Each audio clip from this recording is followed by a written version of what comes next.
அதிமுகவின் முன்னாள் சபாநாயகர் காளிமுத்துவின் சகோதரர் இன்று கைது செய்யப்பட்டுள்ளார். விருதுநகர் ஆவினில் வேலை வாங்கி தருவதாக 30 லட்சம் வரை மோசடி செய்த புகாரில் அதிமுக முன்னாள் சபாநாயகர் காளிமுத்துவின் சகோதரர் விஜய நல்லதம்பி இன்று கைது செய்யப்பட்டுள்ளார்.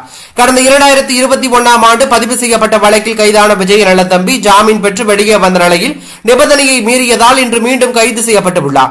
கைதான விஜய நல்லதம்பி ஒன்றிய அதிமுக செயலாளராகவும் இருந்துள்ளார் என்பது குறிப்பிடத்தக்கது. இது ஒருபுறம் இருக்க, ரூபாய் 1000 லஞ்சம் வாங்கிய வழக்கில் சுமார் 15 ஆண்டுகளுக்கு பிறகு ஒரு தீர்ப்பு வழங்கப்பட்டுள்ளது. கடந்த 2009ஆம் ஆண்டு ராமநாதபுரம் மாவட்டம் கடலாடியில் புதிய மின்சார இணைப்புக்கு ரூபாய் 1000 லஞ்சம் வாங்கிய புகாரில் கைதான இளநிலை பொறியாளர் முருகன் என்பவருக்கு 2 ஆண்டு சிறை தண்டனை விதித்து மாவட்ட குற்றவியல் நீதிமன்றம் தீர்ப்பு வழங்கியுள்ளது.